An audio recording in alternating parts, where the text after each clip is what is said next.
తానికొండ చిరంజీవి గారు నల్లకోట వేసుకోవడం అన్నది బై ఛాన్సా బై చాయిస్? మా అమ్మ కూలి చేసి మమ్మల్ని చదివించింది. మా ఫాదర్ చిన్న వయసులో చనిపోయారు. మా ఇంట్లో I'm only the first lawyer. Babasaheb Ambedkar కూడా ప్రపంచంలో అన్ని రకాల చదువులు చదువుకొని లా చదువుకోండి అని మాత్రమే చెప్పాడు ఆయన. కొంతమంది ప్రొఫెషనల్గా ఉంటారు, కొంతమంది సర్వీస్ మోట్ ఉంటారు, కొంతమంది కమర్షియల్గా ఉంటారు. మూడిట్లో మీరు ఏది తీసుకున్నారు? I don't say that I'm a free lawyer, I'm a costly lawyer, no doubt, but 90% of my cases are free. ఇప్పుడు ఎగ్జాంపుల్ అడప వెంకన్న కేసు ఎవరు డబ్బులు ఇస్తారు మీకు? వాళ్ళు ఫీజుగా ఒక కోడి తీసుకొచ్చి ఇచ్చారండి. That is my first fees. మంచి అక్టిల్ కేసు చెప్పండి. అంటే ఇది ఇందులో ఖచ్చితంగా కన్వెన్షన్ వస్తుంది అని భావించిన కేసులో అక్టిల్ వచ్చింది. మీరు చేసిన కేసులో నాగవైష్ణవ్ కేసు ఉంది. దాంట్లో మెడికల్ ఎవిడెన్స్ వల్లే ఇప్పటికైనా అది చాలా మీడియా ట్రయల్ అయింది, చాలా సెన్సేషన్ కేసు. అసలు చనిపోయింది అమ్మాయి అని కానీ చనిపోయింది లేడీ అని కానీ ప్రాసిక్యూషన్ అటర్లీ ఫెయిల్డ్. సార్ అందులో ఒక చిన్న అమ్మాయిని వాళ్ళు చంపారంటే నాకు I'm sorry, I don't agree. మీడియాలో ఏదో వస్తుందనో లేకపోతే జనాలంతా అంటున్నారని చెప్పి మనం బ్రీఫ్ని రిజెక్ట్ చేయకూడదండి.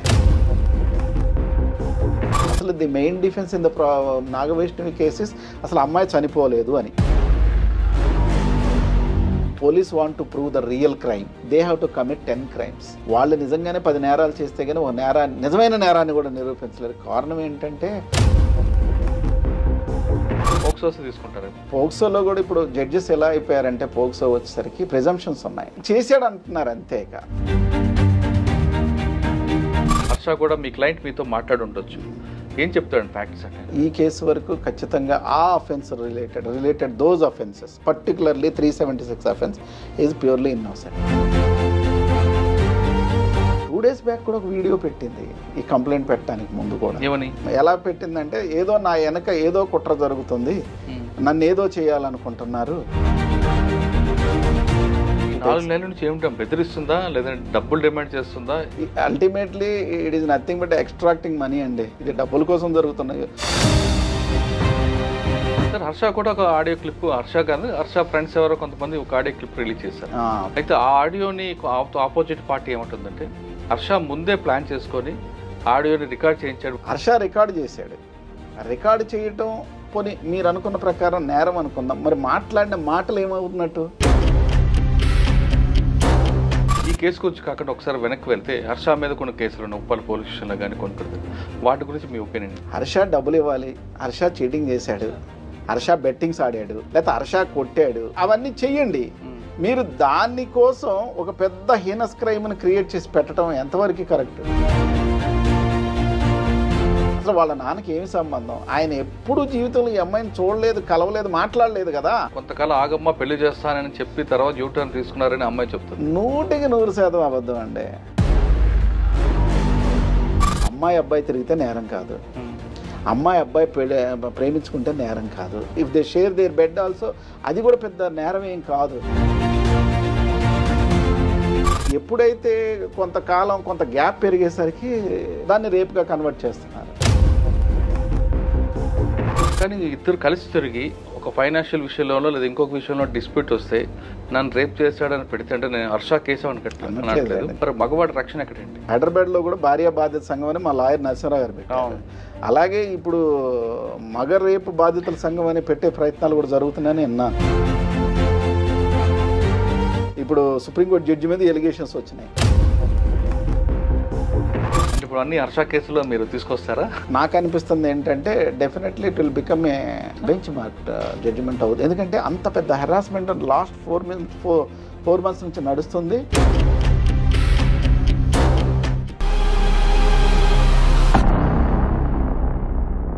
Welcome to rights up. ఈ వారం మన గెస్ట్ ప్రొఫెషనల్ డిఫెన్స్ అడ్వకేట్. ఆయన పోలీసుల మీదే 302 పెట్టేలా వాదించిన అడ్వకేట్. ఆయన పట్టుకున్నారంటే ఖచ్చితంగా ప్రాసిక్యూషన్ ఎక్కడ ల్యాబ్స్ ఉన్నాయో చూసుకున్న తర్వాతే ఆ కేసును తీసుకుంటారు. ప్రస్తుతం యూట్యూబర్ హర్ష తరపున డిఫెన్స్ అడ్వకేట్. ఆయన అడిగి గతంలో పోలీసుల మీద 302 పెట్టడానికి గల కారణం ఏంటి, ప్రాసిక్యూషన్ కరెక్ట్గా లేకపోతే పోలీసు డిఫెన్స్ అడ్వకేట్ ఎంత ఈజీగా ఉంటుంది విషయాన్ని సార్ని అడిగి తెలుసుకుందాం. సార్ నమస్తే అండి. నమస్తే మురళయ్య గారు. తానికొండ చిరంజీవి గారు, అడ్వకేట్, ఆంధ్రప్రదేశ్.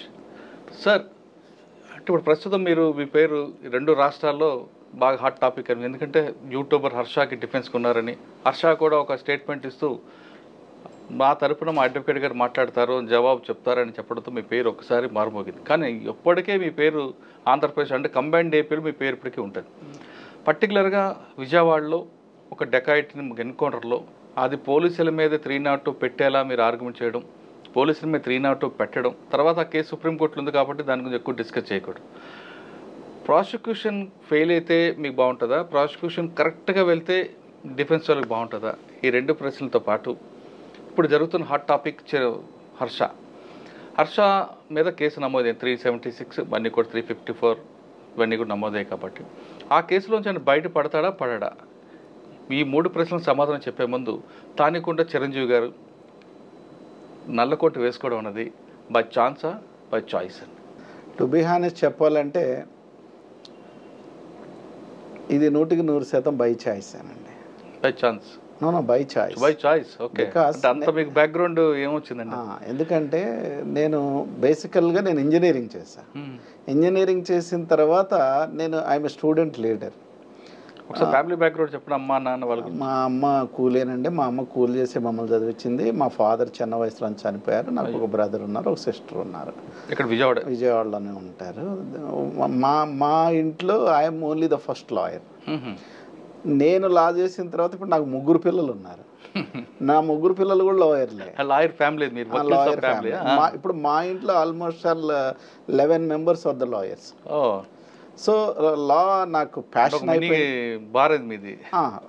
అయిపోయింది. అంటే బాబాసాహెబ్ అంబేద్కర్ కూడా ప్రపంచంలో అన్ని రకాల చదువులు చదువుకొని లా చదువుకోండి అని మాత్రమే చెప్పాడు. ఆయన ఎకనామిక్స్ చదివాడు, సైన్స్ చదివాడు, టెక్నాలజీ చదివాడు, what not everything. But he suggested only to study law. So I love law. Okay. అంటే మన హక్కులు కాపాడుకోవడం లా అన్నది కనిపిస్తుంది.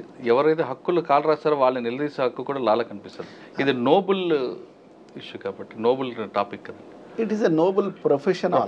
ఎందుకంటే anything and everything is law in this country. Not only in this country, in the world. Everything is law. ఏదైనా సరే మీరు ఏది చేయాలన్నా సరే you have to, there are some rules, some regulations by the law. So law is such an important course. And moreover మీరు ఇందాక అడపా Venkanna case ఎత్తారు కదండి, దాంట్లో ఒక మాట చెప్తా. అది it is a big sensation case. ఒక అతన్ని తీసుకొచ్చి నెట్ట నిలువున కాల్ చేసి, ఇప్పుడు సీతారామయ్య గారు దాంట్లో కమిషనర్, అప్పుడు విజయవాడ పోలీస్ కమిషనర్గా ఉన్నప్పుడు జరిగిన ఇన్సిడెంట్ అది. ఇప్పుడు హైకోర్టులో ఈ పోలీసుల మీద 302 కట్టమని ఆర్డర్ వస్తే పోలీసులు ఇప్పుడు సుప్రీంకోర్టులో ఛాలెంజ్ చేసి, సుప్రీంకోర్టులో స్టే ఉంది. దాంట్లో చచ్చిపోయిన పద్మనాభరెడ్డి గారు అమికస్ క్యూరీ. అవునా? ఆయన amicus curiae. Court have some doubts. అప్పుడు ఏం చేయాలి ఏంటి ఆ గైడ్లైన్స్ కూడా పద్మనాభరెడ్డి గారు amicus curiae. Fortunately I was the advocate for it and it was a recorded judgment. అచ్చా. అడపా వెంకన్న కేసు కన్నా ముందు మీరు ప్రొఫెషనల్గా తీసుకున్నారు కాబట్టి, అంటే సాధారణంగా మీరు ఫ్యాషన్గా వచ్చారు కాబట్టి కొంతమంది ప్రొఫెషనల్గా ఉంటారు, కొంతమంది సర్వీస్ మోట్ ఉంటారు, కొంతమంది కమర్షియల్గా ఉంటారు. మూడిట్లో మీరు ఏది తీసుకున్నారు? 90% of my cases are free అండి. Almost I don't say that I'm a free lawyer, I'm a costly lawyer, no doubt. But 90% of my cases are free. అది మీ దగ్గరకు వచ్చిన కింద చిన్న స్థాయిలో వస్తుంటారు, వాళ్ళు ఏం డబ్బులు ఇస్తారు? అంతేనండి. Mostly I never refuse my brief for the cause of money. ఇప్పుడు ఎగ్జాంపుల్ అడపా వెంకన్న కేసు ఎవరు డబ్బులు ఇస్తారు మీకు? ఎవరు ఇవ్వలేదు. ఇవ్వకపోగా దాంట్లో మాకే చాలా ఇవైపోయినాయి. పాపం తనకి పిల్లలు కూడా ఉన్నారు, వాళ్ళ వైఫ్ వాళ్ళు కూడా దే ఆర్ చాలా భేద పరిస్థితిలోనే ఉన్నారు. సరే, అడపా వెంకన్న కేసు కన్నా ముందు మీరు తీసుకున్న గురువు గారు ఎవరు? ఫస్ట్ తీసుకున్న కేసు ఏంటి? నేను తీసుకున్న ఫస్ట్ కేసు నాదంటారా? మీ గురువు గారు ఎవరండి? సీనియర్? నేను అంటే ఇంకా చెప్పాలి అంటే గురువు లేని విద్య గుడ్డిది అంటారండి. నేను పర్టికులర్గా ఒక చోట కూర్చొని ప్రాక్టీస్ చేసింది కూడా ఏం లేదు. నాకు ఉన్న ఒక అడ్వాంటేజ్ అంటే ఐఎమ్ ఏ వరాషియస్ రీడర్. నాకు చదవటం ఫస్ట్ నుంచి చదవటం బాగా అలవాటు. It helps me lot in my profession. More over ఇప్పుడు నా ఫస్ట్ కేసు అడిగితే చాలా ఇప్పటికీ నాకు బాగా గుర్తుంది. నేను గీతంలో ఇంజనీరింగ్ చేశాను. విశాఖపట్నం గీతంలో ఇంజనీరింగ్ చేశాను. మూర్తి గారు ఆ రోజుల్లో నేను చెప్పాను కదా, I'm from a poor background. Murthy గారే నాకు ఫీజు కట్టేవాళ్ళు. గోల్డ్స్పాడ్ మూర్తి గారే ఫీజు కట్టారు. సరే, మా కాలేజీలో ఒక స్వీపర్ వచ్చింది. బ్లడ్తో వచ్చింది. ఏంటమ్మా అంటే మా ఆయన కొట్టాడు అని. సరే పదాన్ని తీసుకెళ్ళాం, కంప్లైంట్ కట్టాం. 3వ రోజు వచ్చింది మళ్ళా, ఏంటి ఏమైందమ్మా అంటే అయ్యా మా ఆయనకు బెయిల్ వేయాలయ్యా. ఎందుకు మరి నిన్ను కొట్టాడు, ఎంత హింస పెట్టాడు కదా అయ్యా, వాడు ఏదో తాగి కొట్టాడు అయ్యా, పిల్లలు కూడా నిద్రపోవట్లేదు. మళ్ళీ నేనే బెయిల్ పెట్టి తీసుకొచ్చాము. అంటే కంప్లైంట్ నేను లాయర్, ఐఎమ్ ఏ లాయర్. వాళ్ళు ఫీజుగా ఒక కోడి తీసుకొచ్చి ఇచ్చారండి. That is my first fees. కోడి, ఆ కోడిని పెంచారా కోసుకుని తిన్నారా? కోసుకోవటమే కదా, కోసుకో సార్. అంటే ఫస్ట్ ఫీజు వచ్చింది కాబట్టి కోసుకుని తిన్నారు అంతే. అంతేనండి. సార్ అసలు మీరు లాయర్ కాకముందు ఈ ప్రొఫెషన్లో రావాలి ఎందుకు అనుకున్నారు? చెప్పాను కదండి, నేను నేను స్టూడెంట్ లీడర్గా ఉండేవాడిని. స్టూడెంట్ లీడర్గా ఉన్నప్పుడు నా మీద కూడా అనేక కేసులు అయినాయి. ఈ ఉద్యమాలు, నేను ఎంఆర్పిఎస్ వీటిలో కూడా చాలా వాటిలో పనిచేశాను. నా మీద కేసులు అవ్వటం, నేను ఉదయం వెళ్ళి సాయంత్రం వరకు కోర్టులో ఉండటం, చాలామంది లాయర్ల ఔన్నత్యాన్ని స్వయంగా తెలుసుకోవటం, ఇవన్నీ చూసి చేద్దాం ప్రొఫెషన్, నేనే లాయర్ అయిపోయాను. ఓకే, ఫస్ట్ కేసు కోడి కేసు. తర్వాత మీ జర్నీలో చాలా అక్విటల్ ఉంటాయి, కన్వర్షన్ ఉంటుంది. ఉంటాయండి. మంచి అక్విటల్ కేసు చెప్పండి. అంటే ఇది ఇందులో ఖచ్చితంగా కన్వర్షన్ వస్తుంది అని భావించిన కేసులో అక్విటల్ వచ్చింది. అదేవిధంగా ఇందులో అక్విటల్ అవుతున్న case conversion. Number of cases అండి, చాలా కేసులు. మీరు చేసిన కేసులు నాగవైష్ణవి కేసు. నాగవైష్ణవి కేసులో కూడా కొంతవరకు నేను నడిపాను. ఆర్గ్యుమెంట్ స్టేజ్లో వచ్చాను, మెడికల్ ఎవిడెన్స్ అవన్నీ నేను చెప్పాను. అది కూడా నాకు చాలా అంటే హ్యాపీయెస్ట్ కేసే. ఎందుకంటే దాంట్లో మెడికల్ ఎవిడెన్స్ వల్లే ఇప్పటికైనా అది చాలా మీడియా ట్రయల్ అయింది, చాలా సెన్సేషన్ కేసు. అతను వాళ్ళకి ఊరేస్తారని రకరకాలుగా అన్నారు, కానీ అది ఏం జరగలేదు because of only medical evidence. ఏమైందండి మెడికల్ ఎవిడెన్స్? ఆ మెడికల్ ఎవిడెన్స్లో అసలు నాగవైష్ణవి చనిపోయిందని కానీ, అసలు చనిపోయింది అమ్మాయి అని కానీ, చనిపోయింది లేడీ అని కానీ ప్రాసిక్యూషన్ అటర్లీ ఫెయిల్డ్. కానీ ఆ బాయిలర్లో అమ్మాయికి సంబంధించిన రింగ్ ఒకటి దొరికింది కదండి. రింగ్ కాదండి, స్టడ్, ఇయర్ స్టడ్. అది కూడా ప్రూవ్ అవ్వలేదు. ఇట్ వాజ్ అది ఇంప్లాంట్ చేసిన ఎవిడెన్సే తప్ప ప్రూవ్ అవ్వాలి. సార్ ఇక్కడ 2 విషయాలండి. అంత హై ప్రొఫైల్ కేసుని అంత నెగ్లిజెన్స్కి ఎలా చేశారండి వాళ్ళు? సార్ ప్రాబ్లం ఏంటంటేనండి, first of all police doesn't have enough paraphernalia. And moreover ఏమవుతుందంటే, ఒక కేసు వచ్చేసరికి ఒక ఆఫీసర్ ఒక కేసు మీద ఫోకస్ చేసేసరికి ఇంకో కేసు వస్తుంది. సో సబార్డినేట్కి ఇస్తారు, సబార్డినేట్ టు సబార్డినేట్, మళ్ళీ దాంట్లోంచి దీంట్లో, ఇలాగే తప్ప మనకి ఇన్వెస్టిగేషన్ డిపార్ట్మెంటు అంటూ పోలీస్ డిపార్ట్మెంట్లో ప్రత్యేకమైనది ఏం లేదు. దాంతో రొటీన్గా రెగ్యులర్గా వాళ్ళు ఇన్వెస్టిగేషన్. నాగవైష్ణవ్ కేసులో ప్యూర్లీ ప్రాసిక్యూషన్ ఫెయిల్ అంటే io utterly failed. But conviction ఎలా వచ్చింది అంటే it is a different story, it is a long discussion, long debate. Okay sir, అందులో ఒక చిన్న అమ్మాయిని వాళ్ళు చంపారు, మేనమామ తెలియదండి. చంపారంటే నాకు I'm sorry, I don't agree. Okay, మీరు డిఫెన్స్ చనిపోయింది. అటువంటి కేసు మీరు తీసుకున్నప్పుడు మీకు కొంచెం బాధ అనిపించలేదు, ఎవరు చిన్న అమ్మాయిని చంపారు వీళ్ళని? సార్ మీరు ఏంటంటే అసలు ఫస్ట్ ప్రిన్సిపల్, మీడియాలో ఏదో వస్తుందనో లేకపోతే జనాలంతా అంటున్నారనో చెప్పి మనం బ్రీఫ్ని రిజెక్ట్ చేయకూడదండి. రిజెక్ట్ చేస్తే ఇట్ ఈస్ అనెథికల్ అవుతుంది. అది it's not professional ethics. You should not deny the brief on the basis of public opinion. And more over, ఇప్పుడు నాగవైష్ణవి అనే అమ్మాయి చనిపోయింది. అమ్మాయి చనిపోయింది అని ప్రాసిక్యూషనే ప్రూవ్ చేయలేకపోయింది. అసలు the main defence in the Nagavaishnavi cases అసలు అమ్మాయి చనిపోలేదు అన్నదే డిఫెన్స్. దాని మీదే నడిచింది line. Of course team of lawyers పనిచేశారు, I'm one of the lawyer. చక్కని కన్వెన్షన్ వచ్చింది, కానీ ఆ రీజన్ అది కాదండి. But medical evidence as far as my opinion is a moral conviction. Okay, ఇంకేమున్నాయండి మంచి కేసులు చెప్పండి? చాలా ఉన్నాయండి. ఏదో ఒకటి రెండు చెప్పండి. ఎక్కడ డిఫెన్స్ ప్రాసిక్యూషన్ ఫెయిల్ అయింది? పర్టికులర్లీ మీరు ఈ Satyambabu case, Ayesha Meera case, Vijayawada is the place where sensation case అయితే ఎలా అవుతుందంటేనండి, ఇప్పుడు నేను చాలా కోర్టులో చాలామందికి చెప్పాను, if police want to prove the real crime they have to commit 10 crimes.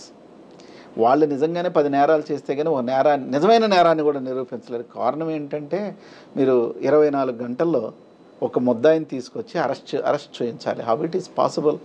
అసలు మనం ఊహించగలుగుతాం ఒక ముద్దాయిని తీసుకెళ్ళి 24 గంటల్లో ఎందుకు అండర్ 167 24 అవర్స్లో అది అవ్వదు. ఇప్పుడు అలాగే ముద్దాయిని ముట్టుకోకూడదు, ముద్దాయిని ఎలా పడితే అలా కూడా ఇంటరాగేట్ చేయకూడదు. అది ఈ రోజుల్లో అయ్యేది కాదు.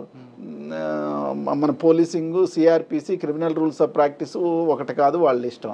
అండ్ మోర్ ఓవర్ ఎక్కడ కూడా సాక్ష్యం ఉంచేటట్టు పోలీస్ కన్నా, లాయర్ల కన్నా, సొసైటీలో చాలామంది కన్నా కూడా క్రిమినల్స్ తెలియగలవాళ్ళు. వాళ్ళ తెలివితేటలతో వాళ్ళు ఏమి సాక్ష్యాలు వీలైనంత వరకు ఉంచరు. అంటే ఇవన్నీ పోలీసులు ఎందుకు చేస్తారు? వాళ్ళ పర్సనల్ కోసం చూస్తారా, సొసైటీ ఇంట్రెస్ట్ కోసం చేస్తారా అనేది it is a different aspect. ఎందుకంటే only there intention is to prove the crime. So ఇవన్నీ దెర్ ఆర్ మెనీ ల్యాక్నెస్ అండి. ప్రాసిక్యూషన్ మన సిస్టంలో ఫెయిల్యూర్ అనుకోవాలా? ఫెయిల్యూర్సే ఎక్కువ ఉన్నాయి. ఇది బ్రిటిష్ కొలనాలియల్ సిస్టమ్ ప్రకారం నడుస్తుంది, మన అడ్వర్సల్ క్రిమినల్ సిస్టమ్, జస్టిస్ సిస్టమ్. దీంట్లో ఏంటి అంటే ప్రాసిక్యూషనే ప్రూవ్ చేయాలి. Burden of proof always on the lies of the shoulders of the prosecution. Yes. It's not lies on the shoulders of accused. అది సార్ ఇప్పుడు కొన్ని కేసులు తీసుకున్నాం అంటే మర్డర్ కేసులు కాకుండా థెఫ్ట్ కేసులు తీసుకున్నాం అనుకోండి. ఇవాళ దొంగతనం చేస్తాడు దగ్గర, ఓకే, చేసిన తర్వాత వారం రోజుల తర్వాత అదే లిమిట్స్లో అదే పోలీసులకి వెహికల్ చెకప్ దొరికాడని రాస్తారు వాళ్ళు. దానివల్ల ఏమొస్తుందని కేసు పోతుంది కదా. అందులో పోలీస్ పెట్టే ఎవిడెన్స్ చూస్తే చాలాసార్లు నవ్వు వస్తుందండి. విజయవాడలో సెన్సేషన్ కేర్ పేరు చెప్పను కానండి, ఒక ముద్దాయి 2 అడుగుల వెపన్ ఆల్మోస్ట్ ఇంత పెద్ద కత్తి తీసుకొని 3 సంవత్సరాలు దొరికాడు. అదే కత్తి పట్టుకొని అదే సీతమ్మవారి పాదాల దగ్గర దొరికాడట. ఇప్పుడు విజయవాడలో 100 కేసులు అయితే 90 కేసులు సీతమ్మవారి పాదాల దగ్గర దొరికాడు, బస్ స్టాండ్ దగ్గర ప్లేసు అక్కడే దొరికాడని రాస్తారు. అది ఎందుకండి? ఏం లేదు సార్, వాళ్ళకి దొరకరనా? ఇక ఇప్పుడు వాళ్ళకి ఇనఫ్ టైం ఉండదు. పైగా మోర్ ఓవర్ పోలీస్ డిపార్ట్మెంట్కి వచ్చే వరకు ఈ ఆఫీసర్లు అందరూ బాగా చదువుకొని వస్తారు, తర్వాత చదవటం మానేస్తారు. ఇంకా వాళ్ళ సబార్డినేట్స్ మీద, వాళ్ళ క్లర్కుల మీద, వాళ్ళ రొటీన్ టైపిస్టుల మీద పెడతారు తప్ప అసలు ఏముండదండి. 3 years తర్వాత ఎవరైతే మర్డర్ చేశాడో అతను అదే కత్తితో దాంట్లో బ్లడ్ స్టెయిన్స్ ఉన్నాయట. అది సత్యబాబు కేసులో అదే కదండి, అది ఎప్పుడో కొట్టిన బండరాయి తర్వాత దొరికిందని అదే బండరాయి చూపిస్తారు. సత్యంబాబు కేసులో ఇంకోటి ఇష్టం ఉందండి. ఇప్పుడు అసలు సత్యంబాబు థియరీ ఎలాగ బయటకు వచ్చింది? ఇద్దరు ఒక గోడ మీద కూర్చొని మాట్లాడుకుంటున్నారట. ఆ టాయిలెట్కి వెళ్ళినోడు విన్నాడట ఈ స్టోరీ అంతా. చాలా ఇంకా అవన్నీ ఉంటాయి చాలా. సార్ మీరు ఇన్ని కేసులు చూస్తారు కదా విజయవాడలో, ఇంకొక సెన్సేషనల్ కేసు ఉంది మనోహర్. ఆ కేసు మీకు రాలేదు? ఆ రోజు నేను విశాఖపట్నంలో ప్రాక్టీస్ చేశాను ఆ టైంలో. మనోహర్ కేసు అది కూడా సెన్సేషన్ కేసే, నేను చూడలేదు. కానీ అందులో కన్విక్షన్ వచ్చింది కదా? వచ్చిందండి. అంటే ఆల్మోస్ట్ ఆల్ కన్విక్షన్స్ రావటానికి, అంటే ఎవిడెన్షియల్ వాల్యూ ప్రకారం కన్విక్షన్ రావడానికి it's a big debate. Sir విజయవాడలో మీరు ఫస్ట్ ప్రాక్టీస్ స్టార్ట్ చేశారు, విశాఖపట్నం ప్రాక్టీస్ చేసి 2010 నుంచి విజయవాడలో ప్రాక్టీస్. విశాఖపట్నంలో మీకు బాగా గుర్తుండిపోయిన కేసు చెప్పండి, కన్విక్షన్ ఒకటి, అక్విటల్ ఒకటి. విశాఖపట్నంలో ఈ థెఫ్ట్ కేసు అంటే ఇప్పుడు నా ప్రాక్టీస్కి వచ్చేసరికి మీరు ఇందాక అడిగారు కదా, మీకు ఇలాంటి కేసు తీసుకోవటానికి మీకు మనసు ఎలా ఒప్పింది, అసలు మీరు ఎలా ఇవన్నీ. నాకు చాలామంది ఫ్రెండ్స్ కూడా నేను చేసే కేసులు ఇవన్నీ చూసి ఓ డాక్టర్ ఫ్రెండ్ అన్నాడు. ఆ డాక్టర్ ఫ్రెండ్ ఏం అడిగాడంటే, అసలు నువ్వు ఇన్ని కేసులు వింటున్నావు కదా, నీకు నిద్ర ఎలా పడుతుంది? అసలు వాళ్ళు వచ్చి ఏడుస్తారు, వీళ్ళు వచ్చి పగలగొట్టారు, ఏంటంటో చెప్తున్నా, అసలు నీకు నిద్ర ఎలా పడుతుంది? నేను నవ్వు వదిలేసా. ఒకరోజు అనుకోకుండా నేను వాళ్ళ హాస్పిటల్కి వెళ్ళా. Is orthopaedician. హాస్పిటల్కి వెళ్తే మార్నింగ్ 9 o'clock వెళ్తే ఎక్కడున్నా బాస్ అంటే నేను థియేటర్లో ఉన్నానండి. నేను కోర్టుకి లే కమ్ అని నేను థియేటర్కి వెళ్ళా. ఆ థియేటర్కి వెళ్తే బాడీ హారబుల్గా ఉంది, కన్ను ఏదో ఇలా వచ్చేసింది, సర్జరీ చేస్తున్నారు వాళ్ళు, కాలు పగిలిపోయింది, బాడీ చూడగానే ఒకలాగా అనిపించింది. చూసిన తర్వాత యూ వాంట్ కాఫీ అన్నాడు. బ్రేక్ఫాస్ట్ చేసి వచ్చాను, అట్లీస్ట్ హ్యావ్ కాఫీ అన్నాడు. వద్దులే అన్నాను. ఈలోపు వాళ్ళ సిస్టర్ డాక్టర్ టిఫిన్ వచ్చింది అన్నాడు. జస్ట్ వెయిట్ అని ఆ పక్కకు కూర్చొని పక్కన కూర్చొని చేతులు కడుగేసుకొని భోజనం చేసి టిఫిన్ చేసి కాఫీ తాగుతా మాట్లాడుతున్నాడు మామూలుగా. మరి ఒక కామన్ మ్యాన్ ఇంత పెద్ద యాక్సిడెంట్ బాడీతో కళ్ళు పళ్ళు అతను కోమాలో ఉండి ఇవన్నీ రకరకాల బాడీ ఇరిగి ఈ కామన్ మ్యాన్ చూసుకొని అసలు భోజనం తినగలడా? నేను అప్పుడు చెప్పా ఇప్పుడు నువ్వు ఎలాగ టిఫిన్ చేయగలుగుతున్నావో నేను కూడా I'm enjoying the same with my profession boss అని చెప్పా. అలాగా ఇప్పుడు 2 రకాల కేసులు నేను జనరల్ చేయడానికి ఇష్టపడినండి. ఒకటి డెకాయిటీ కేసులు, 2 చిన్నపిల్లలకి అగెనిస్ట్గా కేసులు చేయడం నాకు మనస్సాక్షిగా ఇష్టం ఉండదు, నేను చెయ్యను. అదే నేను చెప్పేది. నాగవైష్ణవి ఖచ్చితంగా చిన్నపిల్లే. నాగవైష్ణవి వెనక చాలా పెద్ద కాన్స్పిరసీ ఉంది. అసలు ఏం జరిగింది అనేది ఇప్పుడు కొంత సబ్జుడిస్ కూడా అవుద్ది, ఎందుకంటే ఇంకా అది అప్పీల్లో కూడా ఉంది, ఇంత మించి మాట్లాడకూడదు. కానీ నాగవైష్ణవిని చిన్నపిల్ల కేసుగా తీసుకోవటానికి వీల్లేదు. దాంట్లో చాలా పెద్ద కాన్స్పిరసీ ఉంది, చాలా అదర్ థింగ్స్ ఇన్వాల్వ్ అయ్యి ఉన్నాయి. అది ఇట్స్ అ బిగ్ రికార్డ్. కానీ మీ దగ్గరికి మాత్రం డెకాయిట్ కేసు కానీ క్రైమ్ అగెయిన్స్ట్ చిల్డ్రన్ ఇస్తే మాకు అగెయిన్స్ట్ చిల్డ్రన్ కేసులు నేను చేయను. పోక్సో కానీ పోక్సో తీసుకుంటారేమో. పోక్సో కూడా చాలా తక్కువ అండి. ఎందుకంటే పోక్సోలో కూడా ఇప్పుడు జడ్జెస్ ఎలా అయిపోయారంటే పోక్సో వచ్చేసరికి ప్రిజంప్షన్స్ ఉన్నాయి. చేశాడు అంటున్నారు అంతే, ఇక ప్రిజంప్షన్. ఇక నువ్వు చేయలేదని పోక్సో కొంచెం ఈ క్రిమినల్ జస్టిస్ సిస్టంలో కొంచెం accused has to prove his innocence. He has to prove. Burden proof accused మీద ఉంటుంది, అతనే ప్రూవ్ చేసుకోవాలి. అండ్ పెద్దగా ఎవిడెన్స్తో కూడా పని లేకుండా చిన్నపిల్లలు కదా వాళ్ళు చెప్పలేరు కదా అని ఒక ప్రిజంప్షన్ తీసుకోవచ్చు. సార్ పోక్సో కేసులో కంప్లైంట్ తీసుకున్నప్పుడు జడ్జి మీద మనసారి స్టేట్మెంట్ రికార్డ్ అప్పుడు ఉమెన్ ఆఫీసర్ ఉండాలా, మెయిల్ ఆఫీసర్ ఉండాలా? ఉమెన్ ఆఫీసర్తో పాటు వాళ్ళ మదర్ కూడా ఉండాలి. Not only women officer must. Even POCSO కాదు, ఈవెన్ 376 ఆల్సో అగెనిస్ట్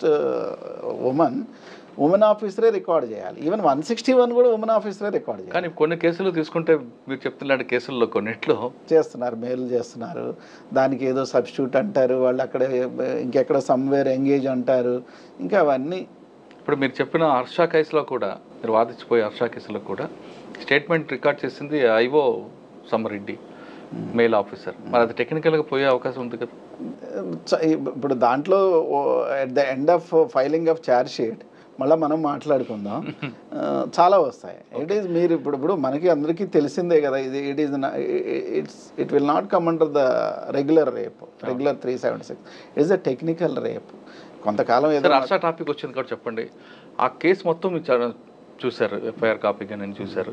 హర్ష కూడా మీ క్లయింట్ మీతో మాట్లాడి ఉండొచ్చు, ఏం చెప్తాడు ఫ్యాక్ట్స్ అంటే? హర్ష ఈ కేసు వరకు ఖచ్చితంగా ఆ offence related those offences, particularly 376 offence is purely innocent. అతను యాజ్ ఫర్ మై ఇన్స్ట్రక్షన్స్, ఇప్పుడు ఏదైనా మీరైనా నేనైనా ఎవరు కూడా వెళ్ళి చూడరు కదా, as for my instructions and as for the contents of the FIR report also, complaint also, కొంచెం అన్బిలీవబుల్ వెర్షన్సే ఉన్నాయి. ఎందుకు అంటే ఆ అమ్మాయి 1 year నుంచి వీళ్ళిద్దరు కలిసింది లేదు.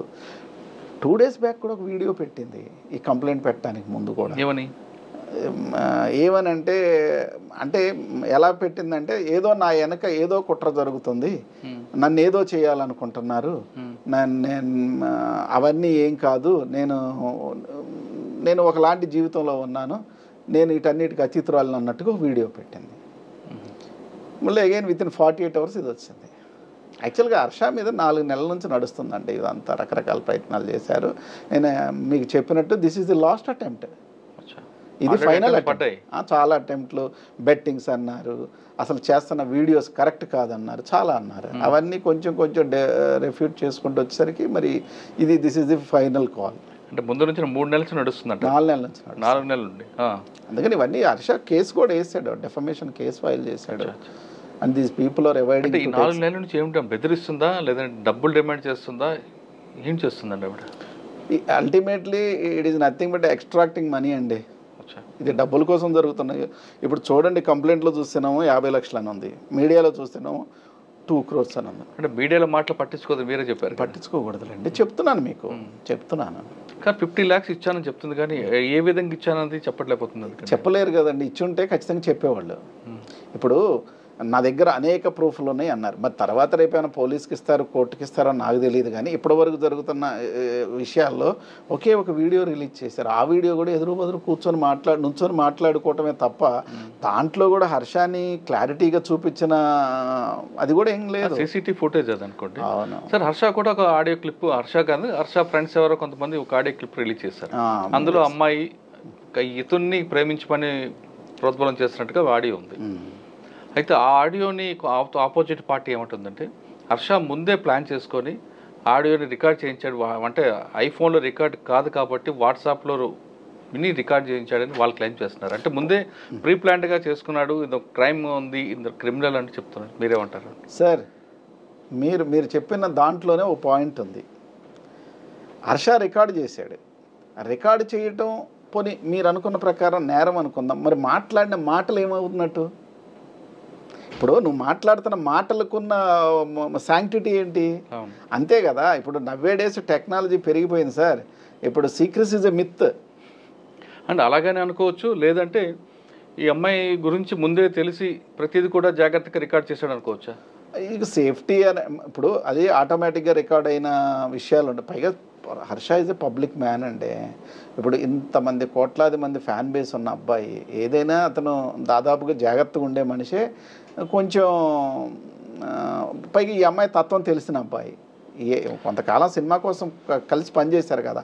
మరి కలిసి పనిచేసినప్పుడు నా ఫిలాసఫీ ఏంటి, మీ ఫిలాసఫీ ఏంటి, మీ బాడీ లాంగ్వేజ్ ఏంటి, మీ డెమినార్ ఏంటి, ఇవన్నీ తెలిసిపోతాయి కదా సార్. అటువంటిప్పుడు కొంచెం దూరం పెడితే బెస్ట్ కదండి. ఎందుకు అటువంటి వాళ్ళతో? ఆ దూరమే కదా ఈ 1 year, ఆ దూరమే ఈ 1 year. అందుకని యూటర్న్ తీసుకున్నారా? యూటర్న్ మీరు ఏ టర్న్ అన్నారండి, కానీ అతనైతే ఇవన్నీ వద్దన్న విధానంలోనే ఉన్నాడు అతని పనిలో. ఓకే, ఈ కేసు గురించి కాకుండా ఒకసారి వెనక్కి వెళ్తే హర్ష మీద కొన్ని కేసులు ఉన్నాయి, ఉప్పల్ పోలీస్ స్టేషన్లో కానీ కొన్ని, వాటి గురించి మీ opinion? Uppal police station absolutely fabricated పోనీ. ఇప్పుడు ఇంకోటి కూడా చేద్దాం సార్. హర్ష డబ్బులు ఇవ్వాలి, హర్ష చీటింగ్ చేశాడు, హర్ష బెట్టింగ్స్ ఆడాడు, లేకపోతే హర్ష కొట్టాడు, అవన్నీ మీరు డిఫరెంట్ అవన్నీ చెయ్యండి. మీరు దానికోసం ఒక పెద్ద హీనస్ క్రైమ్ని క్రియేట్ చేసి పెట్టడం ఎంతవరకు కరెక్ట్? అసలు వాళ్ళ నాన్నకి ఏమి సంబంధం? ఆయన ఎప్పుడు జీవితంలో ఈ అమ్మాయిని చూడలేదు, కలవలేదు, మాట్లాడలేదు కదా. కానీ కొంతకాలం ఆగమ్మ పెళ్లి చేస్తానని చెప్పి తర్వాత యూటర్న్ తీసుకున్నారని అమ్మాయి చెప్తుంది. 100% అబద్ధం అండి. వీళ్ళిద్దరు ఇప్పుడు కలుసుకోవాలి. 100% అతను చాలా దుఃఖపడి ఉన్నాడు ఇప్పుడు ప్రస్తుతం. అతని ఆరోగ్య పరిస్థితి కూడా నాకు ఉన్న ఇన్స్ట్రక్షన్స్ ప్రకారం, నాకు I don't have any direct contact, అతని ఆరోగ్యం కూడా చాలా దెబ్బతిన్నదని విన్నాను. అతను కుమిలిపోతున్నాడు. సార్, ఈ టాపిక్ అంతా తిరుగుతున్న టైంలో ఆయన డైరెక్ట్గా వచ్చి కోర్టు ముందు కానీ పోలీసుల ముందు సరెండర్ అయ్యి నా తప్పు లేదని ప్రూవ్ చేసుకునే అవకాశం ఉంది కదా? అతను తప్పు లేదని ఖచ్చితంగా ప్రూవ్ చేసుకుంటాడంటే చేసుకోవాలి కూడా, జరుగుద్ది. బట్ కొంచెం it will take little time. అంటే హర్ష వస్తే అరెస్ట్ చేస్తారని భయపడుతున్నాడా, లేదు అందుకేం టైం వేరే పని మీద ఉండి ఎక్కడైనా స్టక్ అయ్యాడా? అతను సంభవం ఏదో బిజీగానే ఉన్నాడు, షూట్అవుట్లు ఏవో ఉన్నాయి. ఇప్పుడు అరెస్టు, భయపడటాలు ఇవేం కాదండి, ఇవన్నీ పార్ట్ ఆఫ్ కెరియర్ లాగే అయిపోయింది. ఇప్పుడు అవన్నీ ఫేస్ చేస్తాడు హర్ష. సార్, సాధారణంగా హర్ష కేసు కాకుండా 376లో కానీ 354లో కానీ, అంటే క్రైమ్ అగెన్స్ట్ ఉమెన్ కేసులో నా మీద వేసినప్పుడు నేను వెళ్ళి పోలీసులు సరెండర్ అయితే అరెస్ట్ మ్యాండేటరీయా కాదా? అంటే ప్రస్తుతం ఉన్న ఇండియన్ క్రిమినల్ జ్యూరిస్ప్రుడెన్స్లో మ్యాండేట్గానే చేస్తున్నారు. కానీ కొన్ని కేసుల్లో ఆయన చూపించుకొని ఆయన ప్రూవ్ చేసుకుంటే నోటీస్ ఇచ్చి పంపించే కేసులు కూడా ఉన్నాయి కదా. దాదాపుగా నేనైతే as far as my experience చూడలేదు. ఎందుకంటే భార్య రేప్ కేసు పెడితే అరెస్ట్ అవుతున్న సెటప్స్ ఉన్నాయి, కేసులు ఉన్నాయి. భార్య కూడా నాకు ఇష్టం. ఇంతకుముందు 377 అని ఒక అఫెన్స్ ఉండే, అన్యాచురల్ అఫెన్స్. అది మగవాడు అన్యాచురల్ సెక్స్. అది ఇంతకుముందు లేడీస్ కూడా ఆడేవాళ్ళు. అది అచ్చా, మా అర్థమైందండి. అన్యాచురల్ సెక్స్ అంటే లేడీస్ మీద కూడా, లేడీ కూడా ఇచ్చేవారు ఖచ్చితంగా. ఎందుకంటే కొహాబిటేషన్ దేర్ ఆర్ సమ్ ఇది ఉంటుంది. దాని ప్రకారం కాకుండా మీరు జంతువులా ప్రవర్తిస్తే it will come under 377. Okay, right. ఆ కేసులో కూడా అందులో అంటే అరెస్ట్ చేస్తే, ఎందుకంటే హీనియస్ క్రైమ్ అది. ఇప్పుడు ఒక అబ్బాయి కలిసి తిరుగుతారండి, తిరిగిన తర్వాత అమ్మాయికి చాలా ఫైనెస్ట్ క్లాసిఫికేషన్ ఉందండి. అబ్బాయి తిరిగితే నేరం కాదు, అబ్బాయి ప్రేమించుకుంటే నేరం కాదు, అబ్బాయి కొంచెం దూరం ఇంకొంచెం వాళ్ళిద్దరు ఇంటిమేట్గానో లేకపోతే if they participate something if they share their bed also అది కూడా పెద్ద నేరం ఏం కాదు. ఇప్పుడు ఏం జరుగుతుందంటే ఇష్టం ఉన్నంతకాలం నడుస్తూ ఇష్టం ఉన్నంతకాలం చెలరేగుతూ ఒకళ్ళని ఇష్టం లేకపోయినా చూసుకుంటూ ఎప్పుడైతే కొంతకాలం కొంత గ్యాప్ పెరిగేసరికి దాన్ని రేపుగా కన్వర్ట్ చేస్తున్నారు. అంతే తప్ప ఇదేమి రేపు అండి? టెక్నికల్ రేప్ అంటారు. కూల్ డ్రింక్లో మత్తు ఏంటి, ఆ మత్తులో ఈ సెక్స్ ఏంటి, దీన్ని వీడియో షూట్ చేయటం ఏంటి, ఇవన్నీ ఏంటండి?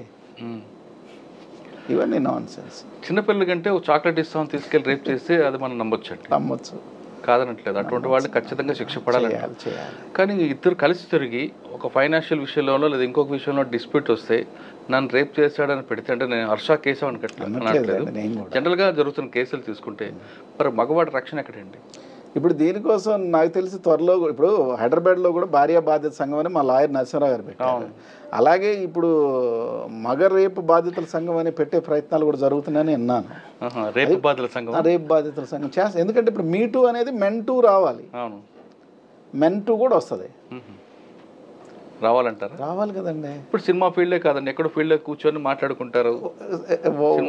What not every field. ఇప్పుడు సినిమా ఫీల్డే కాదు, మీడియా కాదు, జ్యుడిషియరీ కాదు, ఇప్పుడు సుప్రీంకోర్టు జడ్జి మీద ఎలిగేషన్స్ వచ్చినాయి. అదే ఆఫీసులో పని చేస్తూ ఒక అమ్మాయి సరిగ్గా పని చేయట్లేదు తప్పమ్మా అంటే నన్ను పట్టుకున్నాడో పిలిచాడో ఇంకోటి పెడితే అంటే కనీసం టచ్ అయిపోయినా అలా చూశాడని చెప్తే 5 నాట్ రావచ్చు. అవునండి. కళ్ళు ఎర్ర చేసాడంటే 5 నాట్ 6 రావచ్చు. చేయి పట్టుకుంటే చేయి పట్టు కాదు ఇంకోదరు పట్టుకున్నాడు అంటే 350 వరకు పెట్టచ్చు. ఇన్ని రకాలు పెడితే మరి మగవాడి రక్షణ ఎక్కడండి? అదే సార్, దాంట్లో చట్టం బ్యూటీ ఏంటంటే you do anything with the girl. Suppose sexual intent అనే ఉంటేనే ఈ కేసు అట్రాక్ట్ అవ్వాలి. ఇప్పుడు ఒక అమ్మాయి ట్రైన్ నుంచి జారి పడుతుందండి, మనం బలవంతాన్ని తీసి ఇలా నెట్టాం, ప్రైవేట్ పార్ట్స్ టచ్ అయ్యండి, చేదై ఉండొచ్చు. What is our interest? What is our intention? Our intention is only to save the girl. నువ్వు దానికి కూడా 354 అవుట్రేజ్ ఆఫ్ మోడెస్టీ అంటే ఎలాగా? అది ఆల్రెడీ రూల్డ్ అవుట్ అని సుప్రీంకోర్టు చెప్పింది. అంటే మన ఇంటెన్షన్ ఉండాలి అక్కడ, సెక్షువల్ ఇంటెంట్ ఉండాలి. మీరు అన్నిట్లో పడిపోతుంది, పట్టుకున్నాం పడచ్చు అంటే ఇప్పుడు అన్ని హర్ష కేసులో మీరు తీసుకొస్తారా? హర్ష కేసులో చాలా ట్విస్టులు ఉంటాయండి, చాలా పెద్ద ట్విస్టులు ఉంటాయి. యాజ్ ఫార్ యాజ్ నాకు అనిపిస్తుంది ఏంటంటే definitely it will become a benchmark judgement అవుతుంది. ఎందుకంటే అంత పెద్ద హెరాస్మెంట్ లాస్ట్ 4 months నుంచి నడుస్తుంది. ఇవన్నీ విడివిడిగా చూడటానికి ఏం లేదు, ఇవంతా ఒకే గ్యాంగ్, ఇదంతా ఒకే ముఠా, ఇది ఒకే టీము, వీళ్ళందరూ కలిసే ఆడుతున్నారు ఇదంతా. మీరు చాలా కాలం నుంచి హర్ష ఫాలో అవుతున్నారు కాబట్టి మీ క్లయింట్గా నేను ఎక్కువ కాలం ఏం ఫాలో ఈ మధ్య కాలం చూసి నేను ఆల్మోస్ట్ ఒక 10 to 15 days. రైట్ అండి. కానీ అప్పటి నుంచి ఆయన యూట్యూబ్లో ఫేమస్ ఉన్నాడు కాబట్టి ఎవరైనా అతన్ని ఇబ్బంది పెట్టాలని కాన్స్పిరసీ క్రియేట్ చేశారనుకుంటారా, లేదా ఆయనగానే ఇవన్నీ ఇన్వైట్ చేసుకున్నాడా? లేదండి, ఇది ఖచ్చితంగా కాన్స్పిరసీ అని నడుస్తుంది. ఏం లేదు సార్, చిన్న వయసులో సక్సెస్, చాలా తక్కువ స్టేజ్ నుంచి పైకి రావటం, ఇవన్నీ కూడా సమాజంలో అంత ఈజీగా అందరికి కాదు, కొంతమంది జీర్ణించుకోలేకపోతే ప్రొఫెషనల్ జెలసీలు వీటన్నిటి వెనక పని ఉంది. ఓకే సార్, హర్ష కేసు పక్కన పెడదాం కాసేపు. మీ ప్రొఫెషన్లోకి వద్దామండి. మీ ప్రొఫెషన్లో ఇంకా చాలా కేసులు కనిపిస్తుంటాయి. అంటే ఇందులో ఖచ్చితంగా అక్విటల్ అవుతుంది అని మీరు లైన్ తీసుకుంటారు, ఏదో లైన్, కానీ అందులో కన్విక్షన్ వచ్చిన కేసులు ఉన్నాయి. సార్ ఏమవుతుందంటేనండి, మీకు ఒక కేసు చెప్తా. విజయవాడలో కేసు జరిగింది, మర్డర్ కేసు. జడ్జి అతను 4 మర్డర్ కేసుల్లో ముద్దాయి. ఎవరు? ఇప్పుడు నేను చెప్తున్న అబ్బాయి 3 మర్డర్ కేసులు కొట్టేశారు. 4వ మర్డర్ కేసు ఇది. 4వ మర్డర్ కేసు జడ్జి చెప్తుంది నేను ఐఎమ్ నాట్ కన్విన్స్డ్ అని. ఎందుకు కన్విన్స్డ్ కాదు? పలానా లాడ్జ్లో సీసీ ఫుటేజ్ ఉంది, మీ ఎక్స్ప్లెనేషన్ బాగాలేదు, వాట్ డూ యూ సే అని చెప్తుంది. అలా కాదమ్మా, మేము వీఆర్ సమ్ ఎవిడెన్స్ పట్టుకొని ఆర్గ్యూ చేసుకుంటా మేము చెప్తూనే ఉన్నాం, లేదండి ఐఎమ్ నాట్ కన్విన్స్డ్ అంది. తర్వాత రోజు ఆవిడ ట్రాన్స్ఫర్ అయిపోయింది, ఇంకో జడ్జి వచ్చారు, ఎక్విటల్ అయిపోయింది కేసు. అంటే అరే అందుకని చాలా చిత్రంగా ఉంటుంది జడ్జిమెంటు, రకరకాల ఎమోషన్స్ ప్లే అవుతాయి, అంతేగాని ఓన్లీ ఎవిడెన్సా ఇవన్నీ కాదు, చాలా తీర్పులు రకరకాలు ఉంటాయి. సార్ మీరు చాలా కేసులు చూస్తుంటారు, 490 అవ్వచ్చు లేదా 302 కానీ జడ్జి 3 బట్టి బెంచ్ 3 బట్టి కూడా జడ్జిమెంట్ మారుతుంటాయా? ట్రూ అండి. మనం జడ్జిని కూడా ఎక్కడి నుంచో ఇలా చూడొద్దు. మన సమాజంలో జడ్జి కూడా పార్ట్ ఆఫ్ సొసైటీ. భార్య ఇప్పుడు కొన్ని మళ్ళీ డెఫమేటరీ అవుతాయో లేదని మేము చాలా మంది జడ్జిలు చూసాం. అదే జడ్జి ఒక రోజు చాలా హుషారుగా ఉంటాడు, అదే జడ్జి తర్వాత రోజు రకరకాలుగా ఉంటాడు. ఆఫ్టర్ లంచ్ ఒకలా ఉంటాడు, ఆఫ్టర్ లంచ్ హుషారుగా ఉంటాడు, బిఫోర్ లంచ్ చిరాకుగా ఉంటాడు, అప్పుడే మార్నింగ్ ఇంటి నుంచి వచ్చాడు కాబట్టి చాలా. కానీ అది బెంచ్ మీద రిఫ్లెక్ట్ అవుతుంటుందా? డెఫినెట్లీ అండి. కానీ మనం కూడా ఇప్పుడు జడ్జిల వరకు ఎందుకండి, మనం కూడా ఇప్పుడు మైక్ తీస్తే మీరు ఇంకోలా ఉంటారు, అంతే. ఎమోషన్స్ ఉంటాయి, ఖచ్చితంగా ఉంటాయి. బట్ అందరికన్నా కొంతమంది కానీ అది దానివల్ల కొంతమంది అన్యాయం జరుగుతుంది కదండి. అందుకే కదండి అప్పీల్స్, అందుకే కదా appellate courts. So this is not the final judgment. There are other appellate courts and supreme court. Okay sir, మీ దగ్గర వచ్చే కేసులన్నీ 90% ప్రొఫెషనల్గా చేస్తాను, నా దగ్గర వచ్చే ఫీజు తీసుకోను అని చెప్తున్నారు. మీ దగ్గరకు వచ్చే కేసులన్నీ కూడా చాలా మంది పేదలు కనిపిస్తుంటారు. దొంగతనం చేసిన వాళ్ళు వస్తారు, రకరకాలు అంటే అన్యాయాలు చేసిన వాళ్ళు రారు అన్న కానీ రకరకాల వాళ్ళు బాధ్యతలు. ఓకే, అటువంటి అన్యాయమైన కేసులో మీ దగ్గరకు వచ్చి అక్విడల్ వచ్చిన తర్వాత బయటకు వచ్చి మిమ్మల్ని ఇప్పటికీ కూడా మర్చిపోయిన వ్యక్తులు కొంతమంది చాలా మంది ఉన్నారండి. అటువంటి దీంట్లో కూడా చెప్పండి. చాలా మంది ఉన్నారు. మీకు ఇక్కడ టచ్ అయిన కేసు ఉంటుంది. చాలా మంది ఉన్నారు, చెప్పండి. ఒకటారండి సార్, అంటే ఇంత పర్టికులర్గా చెప్పలేను కానీ చాలా మంది ఉన్నారు. నాకు కేసు గురించి రివీల్ చేయకుండా ఎంఓ చెప్పి చెప్పండి చాలు. విక్టిమ్ కానీ ఆ అక్యూజ్డ్ పేరు రివీల్ చేయక్కర్లేదు. ఇప్పుడు అన్నవరం దేవస్థానం ఉంది కదండి, అన్నవరం దేవస్థానంలో ఒక అతను ఉన్నాడు. అతని పేరు వద్దులేండి. అతను 2.5 ఏళ్ళు బెయిల్ లేకుండా జైల్లోనే ఉన్నాడు. అది నాకు కోర్టు ఇచ్చిన బ్రీఫ్, స్టేట్ బ్రీఫ్ అంటారు, అంటే ఫ్రీగా చేస్తారు. కోర్టు కూడా ఏదో డబ్బులు ఇచ్చదు, వాయిదాకి 500. నేను ఆ కేసు చేశాను. అది ఎక్విటల్ వస్తుందని నేను కూడా ఎక్స్పెక్ట్ చేయలేదు. ఎక్విటల్ వచ్చేసింది. 2.5 సంవత్సరాలు బెయిల్ లేకుండా ఉన్నాడు. అంటే బెయిల్ వేయలేదు ఎవరు? అయ్యో, సత్యంబాబుకి 8 years బెయిల్ లేదు. ఇప్పుడు ఈ నేరానికి ఎంతకాలానికి బెయిల్ అన్నది ఏం లేదు మురళి గారు. ఇప్పుడు 6 రోజుల్లో మర్డర్ కేసులో నేను బెయిల్ తెచ్చింది ఉంది, 4 ఏళ్ళు తేలేకపోయింది కూడా ఉంది. అన్నవరం గురించి చెప్పండి. అతను అది ఒక కోడల్ని మర్డర్ చేసిన కేసు. అది on the spur of moment, ఏదో టిఫిన్ పెట్టలేదని ఏదో జరిగి మర్డర్ అయిపోయింది. సరే, అయిపోయింది. కొడుకు ఇతను మీద, కొడుకుకి ఈ తండ్రి వల్ల ఇది జరిగిందని చెప్పి కొడుకు వదిలేశాడు. కొడుకు లాయర్ని పెట్టుకున్నాడు, చాలా కాస్ట్ లాయర్ని. ఇతనికి ఎవరు లేడు. సరే, నేను ఇతను బ్రీఫ్ తీసుకున్నాను. కొట్టేశారు కేసు. ఎక్కువ జడ్జిమెంట్ వచ్చేసింది. ఆ రోజు నాకు నమస్కారం పెట్టి, ఇంక నేను మీకు కనపడను సార్ అన్నాడు. ఎక్కడికి వెళ్తున్నావు అన్న. నేను ఒకవేళ బయటకు వస్తే అన్నవరం వెళ్ళిపోదాం అనుకున్నానండి. అన్నవరం సత్యనారాయణ స్వామి నేను నమ్ముకున్నాను. నేను మీ దయ, సత్యనారాయణ స్వామి గారి దయ, అక్కడికి వెళ్ళిపోతాను అన్నాడు. అక్కడికే వెళ్ళిపోయాడు. అప్పుడప్పుడు ఫోన్ చేస్తూ ఉంటాడు, సార్ అన్నవరం మీరు వైజాగ్ వెళ్తూ ఉంటారు కదా సార్, ఒకసారి అన్నవరం చూడండి సార్ అని. 1-2 సార్లు టచ్ చేశాయి కూడా. అంటే లాయర్కి అండి చాలా బ్యూటిఫుల్ ప్రొఫెషన్ అండి ఇది. We can do anything, we can do miracles, we can do, అసలు ఎంత సర్వీస్ కావాలంటే అంత సర్వీస్ చేయవచ్చు. సార్, ఇందులో ఈ ప్రొఫెషన్ అనేది నోబెల్, దానికి పెంచింది డబ్బు కోసమే ఈ వృత్తిలోకి వస్తాను అంటే this is not correct profession. ఇందులో నిత్యం విద్యార్థి ఇది. మీరు ఎంత చదువుతున్నా దీంట్లో రకరకాలు కనిపిస్తుంటాయి. ఎంత చదువుతున్నా ఏదో స్టేట్మెంట్కి వస్తుంది. కానీ మీ ప్రొఫెషనల్లో గతంలో తీసుకుంటే లాయర్ అనగానే సీనియర్ అడ్వకేట్ దగ్గర రాత్రి 11-12 వరకు కూర్చొని ఆ ఫైల్స్ చూసి జడ్జిమెంట్ కాపీలు చదివిన సిచ్యువేషన్ ఉండేది. జూనియర్స్ ఆయన గురువుగారు ఇచ్చేది ఎంతో 500-1000 రూపాయలతోనే బతికేవారు. కానీ ఇప్పుడు ఆ జూనియర్లు అందవారు సీనియర్ ఆఫీస్లో ఉంటున్నారంటున్నారా? లేదు, ఇప్పుడు అంతా ట్రెండ్ మారింది. ఇప్పుడు మ్యాక్సిమం ఒక 1 year 6 months 1.5 year, చాలా ఎక్కువ, 1.5 year ఎక్కువ. మా టైంలో అంటే నేను చేయలేదులేండి, నేను ఇంజనీరింగ్ చేసి వచ్చాను కాబట్టి నేనే పెద్ద ఎక్కడ సీనియర్ దగ్గర ఇంకా ఎక్కువ కాలం పని చేయలేదు. పని చూస్తుంటారు కదా, చూశాను. 10 years 11 years 18 years ఒకే ఆఫీస్, ఇలా నడుస్తూనే ఉంటారు. ఇప్పుడు ఏమైందంటే జూనియర్స్ కూడా ట్రెండ్ మారిపోయింది. ఇప్పుడు మనం ఒక కేసు కోసం చేసే ఎక్సైజు, ఎంత ఎక్స్పీరియన్స్ ఉంటే ఈ కేసు వచ్చిందన్న అది మర్చిపోయి మనం ఏం సూట్ కేసు తీసుకుంటున్నాం, మనం ఎంత డబ్బు లెక్క పెట్టుకుంటున్నాం, మనం ఏ కారులో తిరుగుతున్నాం, ఈ విధానంతో మారిపోయారే తప్ప సబ్జెక్ట్ మీద ఫోకస్డ్గా కాన్సన్ట్రేట్ చేసి, ఇప్పుడు కొంతకాలం పని చేయకపోతే ఎలా తెలుస్తుందండి? సార్, కొంతమంది అడ్వకేట్లు డాక్టర్ లాగా కన్సర్న్ ఫీజు అని పెట్టడం మనం ఏ విధంగా చూడాలండి? అది ప్రిస్క్రైబ్డ్ ఫీ ఉందండి. అది కొంతవరకు ఓకేనండి, ప్రిస్క్రైబ్డ్ ఫీ. ఇప్పుడు ఫీజు స్ట్రక్చర్ ఉంది. కానీ కొంతమంది కేసుని బట్టి క్లయింట్ బట్టి కూడా ఫీజులు మారుస్తుంటారు. ఇక అవన్నీ లోకం పోకడలండి, లోకం రీతే. మీరు లాయర్ని కూడా, ఇప్పుడు లాయర్ని కానీ జడ్జిని కానీ మీరు సమాజానికి దూరంగా ఏం చూడొద్దు. They are also part of. ఇప్పుడు మీరు చెప్పండి, మీ చిన్నప్పుడు ఎప్పుడైనా 100 రూపాయలు చూసుంటారా? చూడలేదు. నేనే చూడలేదు. 100 రూపాయలు అంటే ఎంత పెద్ద డబ్బు. ఇప్పుడు మారిపోయింది, అసలు మారిందండి. కానీ మనం గతం మర్చిపోవాలి. మీరు నేను ఎగ్జాంపుల్ తీసుకుందాం. మీరు చూడలేదు 100 రూపాయలు, నేను చూడలేదు అసలు. కానీ మనకు స్టేజ్ పెరిగిన తర్వాత 100 రూపాయలు కాదు కదా, 1000 రూపాయలు చూసాం, 5000 రూపాయలు చూసాం, 5,000 రూపాయలు కూడా కనుమరుగైపోయింది.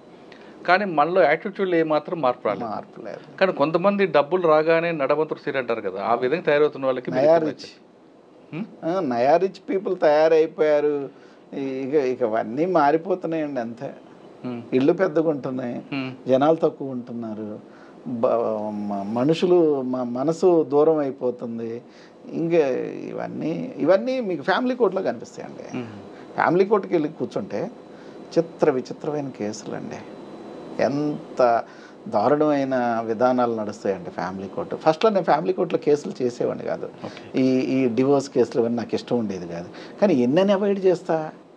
ఎవరు చూసినా ఆల్మోస్ట్ ఇప్పుడు జనాలు, మురళి గారు మీరు గమనిస్తే రోడ్ల మీద మర్డర్లు చేసుకోవడం మానేశారు. ఎక్కువ శాతం చూసుకోండి ఇంట్లోనే మర్డరు. భార్య భర్తని, భర్త భార్యని, తండ్రి కొడుకుని, కూతురు అన్నని, లేకపోతే ముసలమ్మని మనవడు, లేకపోతే ఇవే తప్ప బయట క్రైమ్ తగ్గిపోయింది.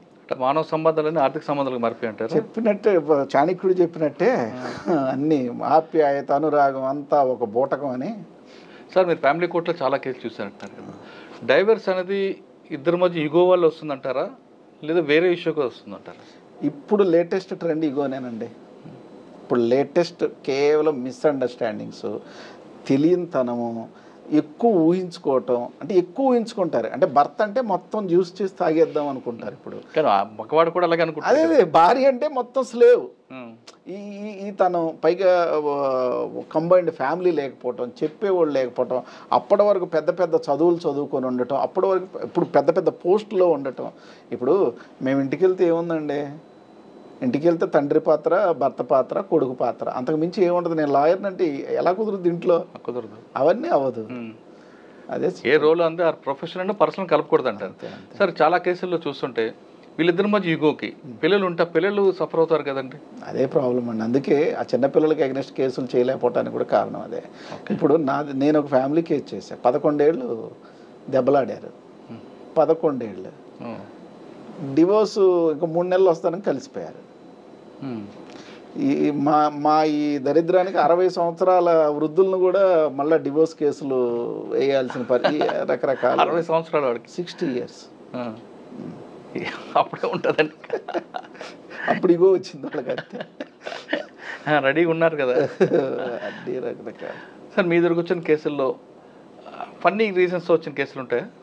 చాలా ఉన్నాయండి. సిల్లీ రీజన్స్తో చాలా, కొన్ని మాట్లాడుకోవడానికి వీలు లేని కేసులు కూడా ఉన్నాయి. చాలా మాట్లాడుకోవటానికి. ఇక అవన్నీ చాలా పెద్ద జుగుప్సాకరమైన కేసులు, అసలు ఏంట్రా బాబు అనిపించే కేసులు చాలా ఉంటాయి. మీ ప్రొఫెషన్లో, మీ జర్నీలో మంచి కేసు ఒకటి చెప్పండి. ఇంకా మంచి కేసు అంటే డబ్బులు ఎక్కువ వచ్చిన కేసు అంటారా, లేకపోతే అసలు ఏంటి మంచి కేసు అంటే? What you mean? అంటే సర్వీస్ చేసాం, ఇందులో బాధితులు ఖచ్చితంగా జైలు అన్యాయం అక్రమ కేసులు ఉన్నారు, వాళ్ళకి బయటపడేసాం. 76 years ముసలతను ఒకతను మా మనవడిని పోలీసులు కొట్టారని వచ్చింది. మనవడిని పోలీసులు కొట్టారు, మీరే ఏదో ఒకటి చేయాలని. అతను 5 years తిరిగాడు నా దగ్గరికి. జడ్జిమెంట్ రాకుండానే చచ్చిపోయాడు. అయ్యో. అతను జడ్జిమెంట్ వచ్చే కేసే. ఈ పోలీసులు ఎవరైతే కొట్టారో, ఎవరైతే మేము ఫైట్ చేస్తున్నామో, రోజు వెళ్ళి ఆ ముసలోని కూడా బెదిరించేవాళ్ళు. విత్డ్రా చేసుకోమన్నా రకరకాల ప్రయత్నం. పాపం ఆ వృద్ధుడు నిలబడ్డాడు. కాలం కలిసి రాలేదు, అతని కోరిక తినకుండానే చచ్చిపోయాడు. అయ్యో. కేసులో అందులో శిక్ష పడిందండి వాళ్ళకి. తర్వాత వాళ్ళ మనవడు ఆటోమేటిక్ విత్డ్రా అయిపోయాడు. ఇంకా ఇవన్నీ ఉన్నాయండి. సార్, ఫైనల్గా చెప్పండి, ఈ ప్రొఫెషన్లోకి రావాలని, ఈ నోబుల్ ప్రొఫెషన్లోకి రావాలనుకుంటున్న వాళ్ళకి, యాస్పిరెంట్స్కి మీరు ఇచ్చే మెసేజ్ ఏంటి? ఇప్పుడు ప్రొఫెషన్లో రావడానికి మీకు టు బీ హానెస్ట్ చెప్పాలి అంటే అన్నీ ఉన్నాయి ఈ రోజున. పూర్వం లేవు. పూర్వం అంటే ఒక ఈవెన్ 10 years బ్యాక్ కూడా లేవు. లాయర్ అనగానే పిల్లనిచ్చేవాళ్ళు కదా, పెళ్ళిళ్ళు కాదు. మీకు ఇచ్చారు కదా, నాకేమి ఇవ్వలేదు. ఇంజనీర్ ఇచ్చారు మీకు. నాది లవ్ మ్యారేజ్. అవునా, చెప్పండి. లవ్ ఎక్కడ మీరు ప్రేమించారు, ఆవిడ అవన్నీ వాళ్ళ మాట్లాడదాంలేండి. అలాగే ఏంటంటే ఇప్పుడు అన్ని ఆవిడది కూడా, మేడంది కూడా విశాఖపట్నం కాదు, విజయవాడే. మీరు విశాఖపట్నం చదువుకుని విజయవాడ అమ్మాయిలు ప్రేమించారండి? సార్ నా basic Vijayawada, I'm native of Vijayawada. నేను చదువుకుంది కాదులేండి, మా క్వార్టర్ మేట్, మా క్వార్టర్స్లో ఉండేవాళ్ళు. అలాగే ప్రపోజల్ చేశారు. అందుకని ఇప్పుడు ఏమైందంటేనండి, నువ్వు ఏది కావాలంటే అది ఉందండి లాలో. నీకు సెలబ్రిటీషిప్ కావాలంటే సెలబ్రిటీషిప్, డబ్బు కావాలంటే డబ్బు, ఫేమ్ కావాలంటే ఫేమ్. నువ్వు సర్వీసే, చాలామంది సర్వీస్ చేసే లాయర్స్ కూడా ఉన్నారండి, చాలా గొప్పోళ్ళు ఉన్నారు. ఈ లాయర్స్ అనగానే ఏదో రక్త పిపాసులు, డబ్బులు ఇవన్నీ లేదండి. మాట కోసం పనిచేసే న్యాయవాదులు కూడా ఉన్నారు. ఈవెన్ మేము కూడా మాట కోసమే పనిచేస్తాం. సార్ మీలాంటి వాళ్ళు ఉన్నారు, లేదని అనట్లేదు, మీలాంటి వాళ్ళు చాలామంది ఉంటారు. కానీ కొంతమంది ఒక 5% అయితే నేరస్తులతో తిరిగి తిరిగి తిరిగి వాళ్ళు కూడా క్రిమినల్స్ అయిపోయిన లాయర్లు కనిపిస్తారు. Part of society sir. Lawyer కాదండి, నేరస్తులతో తిరిగిన సినిమా యాక్టర్లు క్రిమినల్స్ అయింది చూడలేదా మనం? అది వేరండి. కానీ మీ ప్రొఫెషన్ మీద ఉన్న రెస్పెక్ట్ పోతుంది కదా ఆ 5% నుంచి. 5% వాళ్ళు కూడా క్రిమినల్సే. వాళ్ళు అంటే అదొక కోణం ఉంది. ఇంకో కోణంలో అన్యాయంగా మీ లాయర్లు కూడా కొంతమంది మర్డర్లు అవుతుంటారు. అందుకేనండి లక్ష్మణ రేఖ అని లిమిటేషన్ యాక్ట్ అని ఒకటి ఉంటుందండి మా చట్టంలో. చాలా చిన్న act, but very important act. There is everything under limitation. ప్రతి దానికి హద్దు ఉంటుంది. Because you're a lawyer, you're not a judge. Because నువ్వు ఇచ్చే సలహాని బట్టి, నువ్వు తీసుకునే డైరెక్షన్ని బట్టి, నువ్వు ఇచ్చే వాగ్దానాన్ని బట్టి, నువ్వు ఇచ్చే ధైర్యాన్ని బట్టి చాలామంది జీవితం. లాయర్ గొప్ప ఏంటంటే ఒక సేయింగ్ ఉంది, ఒక డాక్టర్ మోసం చేస్తే పైకి వెళ్తాడు, ఒకడే చచ్చిపోతాడు. బట్ లాయర్ మోసం చేస్తే హోల్ ఫ్యామిలీ పోతాయి. ఆయన జైలుకి వెళ్తాడు, ఫ్యామిలీ కొలాప్స్. లాయర్ ఇప్పుడు డాక్టర్ గొప్ప, లాయర్ గొప్ప అని పెద్ద డిబేట్లు నడుస్తాయి. నా దృష్టిలో ఈ భూమి మీద లాయరే గొప్ప. ఎందుకంటే లాయరేనండి ఎనీథింగ్ ఎవ్రీథింగ్. చాలా బ్యూటిఫుల్ ప్రొఫెషన్, నోబుల్ ప్రొఫెషన్. అంటే ఈ ప్రొఫెషన్కి రమ్మంటారు అందరికీ? 100% అండి. నాకు తెలిసిన వాళ్ళు ఆల్మోస్ట్ వాళ్ళు, నేను 49 మందిని లాయర్లుగా డబ్బులు కట్టి చేశాను నేను. కానీ మీ ప్రొఫెషన్లోకి వస్తే వెంటనే ఎర్నింగ్ ఉండదు. వేరే సాఫ్ట్వేర్కో ఇంకో ప్రొఫెషన్కి వెళ్తే ఎర్నింగ్ స్టార్ట్ అవుతుంది ఒకటి. రెండోది లేడీస్ సంబంధించి అమ్మాయిలు కానీ ఎవరు వస్తే ఇక్కడ పెళ్ళని ఎవరు, ఎందుకంటే ఈ అమ్మాయికి అన్నీ తెలుస్తాయి కాబట్టి రేపు పొద్దున్న కేసు పెడతాదని భయంతో కూడా కొంతమంది ఎవరు. మీ ప్రొఫెషన్లో కూడా మీ అమ్మాయి ఉంది కాబట్టి అంటున్నా. అలా లేదులేండి, ఇప్పుడు మారిపోయినాయి డైనమిక్. ఇప్పుడు కాలేజ్, ఇప్పుడు law is now days costliest profession course అండి. ఇప్పుడు ఇంతకుముందు అలా కాదు. లాయర్ ఖాళీ లేని వాళ్ళు చదివేవాళ్ళు. ఎక్కడ ఇప్పుడు యూనివర్సిటీలో ఉండాలనుకోండి, ఇంక ఏం కోర్సులో రాకపోతే లా జాయిన్ అయ్యేవాళ్ళు ఊరికినే. అంతేగాని ఇప్పుడు అలా కాదు, కాస్ట్లీస్ట్ కోర్సు. మీరు అనుకున్న డైనమిక్స్ మారిపోయినాయి. ఇప్పుడు అంత ఈజీగా లేరు లాయర్స్. కానీ అమ్మాయిలు లా చేస్తే పిల్లలు ఇవ్వడం, అబ్బాయిని ఇవ్వడానికి వాళ్ళు భయపడుతుంటారు కదా. కొంతవరకు నిజమే కానీ బట్ నాట్ అబ్సల్యూట్. ఎందుకంటే అమ్మాయికి అన్నీ తెలుస్తాయి కాబట్టి. తెలుస్తాయిలేండి. నా దృష్టిలో అమ్మాయి డైనమిక్గా అన్నీ తెలుసుకోవాలండి అబ్బాయిల కంటే కూడా. లా ప్రొఫెషన్లో రండి, పేద ప్రజలకు న్యాయం చేయాలంటే ది బెస్ట్ ప్లాట్ఫామ్ లా అంటున్నారు చిరంజీవి గారు. ఒక డాక్టర్ కానీ అన్యాయం చేస్తే ఆ ఇంట్లో ఒకరే డెడ్ బాడీ వెళ్తుంది. కానీ లాయర్ కానీ మాట తప్పు చేస్తే ఆ కుటుంబం మొత్తం కొలాప్స్ అవుతుంటే మంచి కొటేషన్ ఇచ్చారు. ఇది తానికొండ చిరంజీవి గారితో ఎక్సలెంట్ ఇంటర్వ్యూ. వచ్చే వారం మరొక విషయం మళ్ళీ కలుద్దాం. అంతవరకు నమస్తే. Thank you sir. Thank you very much. Thanks for your opportunity. Thank you.